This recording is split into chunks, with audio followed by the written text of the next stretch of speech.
ఆదికాండము 42వ అధ్యాయము.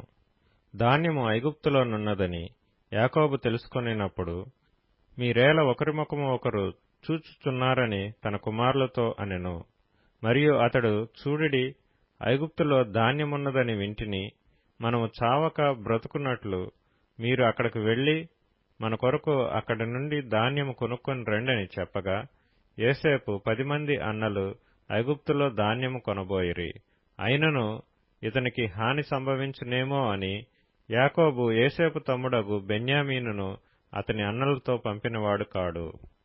కరువు కానాను దేశంలో ఉండెను గనుక ధాన్యము కొనవచ్చిన వారితో కూడా ఇశ్రాయేలు కుమారులను వచ్చిరి. అప్పుడు యోసేపు ఆ దేశమంతటి మీద అధికారి అయి ఉండెను. అతడే ఆ దేశ ప్రజలందరికీ ధాన్యం అమ్మకం చేయువాడు గనుక యోసేపు సహోదరులు వచ్చి ముఖములు నేలను మోపి అతనికి వందనము చేసిరి. యోసేపు తన సహోదరులను చూచి వారిని గుర్తుపట్టి వారికి అన్యుని వలె కనబడి వారితో కఠినముగా మాట్లాడి, మీరెక్కడి నుండి వచ్చితిరని అడిగెను.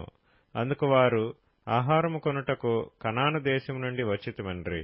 యోసేపు తన సహోదరులను గుర్తుపట్టెను, కాని వారతని గుర్తుపట్టలేదు. యోసేపు వారిని గూర్చి తాను కనిన కలలు జ్ఞాపకం చేసుకుని, మీరు వేగులవారు, ఈ దేశము గుట్టు తెలుసుకొన వచ్చితిరని వారితోననగా, వారు, లేదు ప్రభువా, నీ దాసులమైన మేము ఆహారము కొనుటకే వచ్చితిమి. మేమందరము ఒక్క మనుష్యుని కుమారులము. మేము యథార్థులమే గాని నీ దాసులమైన మేము వేగులవారము కామని అతనితో చెప్పిరి. అయితే అతడు, లేదు, ఈ దేశము గుట్టు తెలుసుకొనుటకై వచ్చితిరని వారితో అనెను.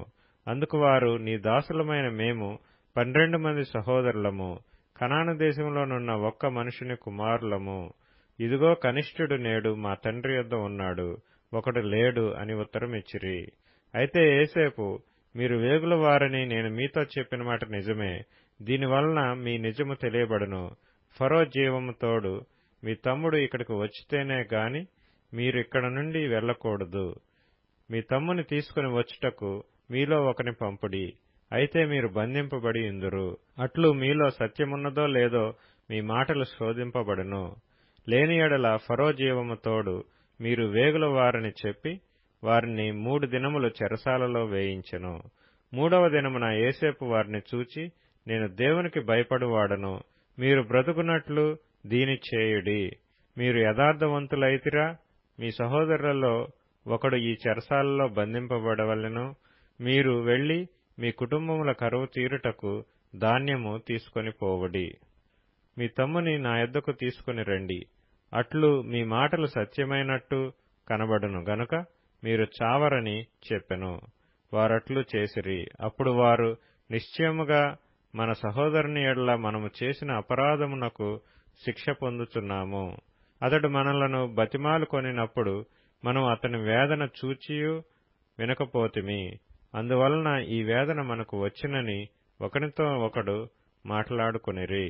మరియు రూబేను, ఈ చిన్నవాని ఎడల పాపము చేయకుడని నేను మీతో చెప్పలేదా? అయినను మీరు వినరైతిరి గనుక అతని రక్తాపరాధము మన మీద మోపబడుచున్నదని వారికుత్తరమిచ్చెను. అయితే ద్విభాషి వారి మధ్య నుండెను గనుక తన మాట యోసేపు గ్రహించునని వారు తెలుసుకొనలేదు. అతడు వారి యొద్ద నుండి అవతలకు పోయి ఏడ్చి మరలా వారి యొద్దకు వచ్చి వారితో మాట్లాడి వారిలో షిమ్యోనును పట్టుకుని వారి కన్నులెదుట అతని బంధించెను.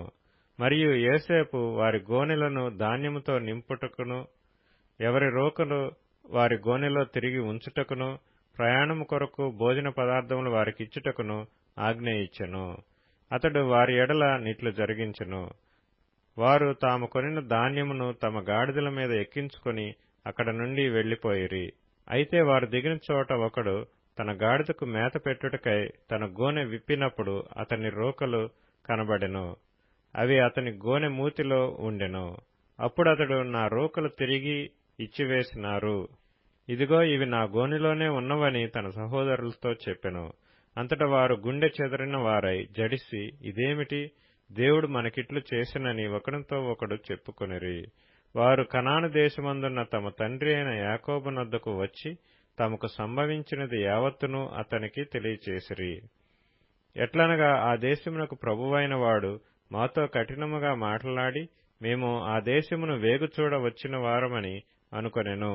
అప్పుడు మేము యథార్థవంతులము వేగుల వారము కాము, 12 మంది సహోదరులము, ఒక తండ్రి కుమారులము, ఒకడు లేడు, మా తమ్ముడు నేడు కనాను దేశమందు మా తండ్రి యొద్ద ఉన్నాడని అతనితో చెప్పితిమి. అందుకు ఆ దేశపు ప్రభువు మమ్మను చూచి మీరు యథార్థవంతులని దీనివలన నేను తెలుసుకొందును. మీ సహోదరులలో ఒకనిని నా యొద్ద విడిచిపెట్టి మీ కుటుంబములకు కరువు తీరునట్లు ధాన్యము తీసుకొనిపోయి నా యొద్దకు ఆ చిన్నవాని తోడుకొని రండి. అప్పుడు మీరు యథార్థవంతులే గాని వేగులవారు కారని నేను తెలుసుకొని మీ సహోదరుని మీకప్పగించెదను. అప్పుడు మీరు ఈ దేశమందు వ్యాపారం చేసుకొనవచ్చునని చెప్పిననిరి. వారు తమ గోనెలను కుమ్మరించినప్పుడు ఎవరి రోకల మూట వారి గోనెలో ఉండెను. వారును వారి తండ్రియు ఆ రోకల మూటలు చూచి భయపడిరి. అప్పుడు వారి తండ్రి అయిన యాకోబు వారిని చూచి, మీరు నన్ను పుత్రహీనునిగా చేయుచున్నారు. యోసేపు లేడు, షిమ్యోను లేడు, మీరు బెన్యామీనును కూడా తీసుకొని పోవుదురు. ఇవన్నీ నాకు ప్రతికూలముగా ఉన్నవని వారితో చెప్పెను. అందుకు రూబేను, నేనతని నీ యొద్దకు తీసుకుని రాని ఎడల నా 2 కుమారులను నీవు చంపవచ్చును. అతని నా చేతికి అప్పగింపుము, అతని మరలా నీ యొద్దకు తీసుకుని వచ్చి అప్పగించెదనని తన తండ్రితో చెప్పెను.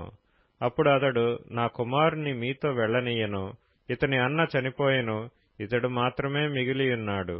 మీరు పోవు మార్గమున ఇతనికి హాని సంభవించిన ఎడల నెరసిన వెంట్రుకలు కల నన్ను మృతుల లోకములోనికి దుఃఖముతో దిగిపోవునట్లు చేయుదురని చెప్పెను.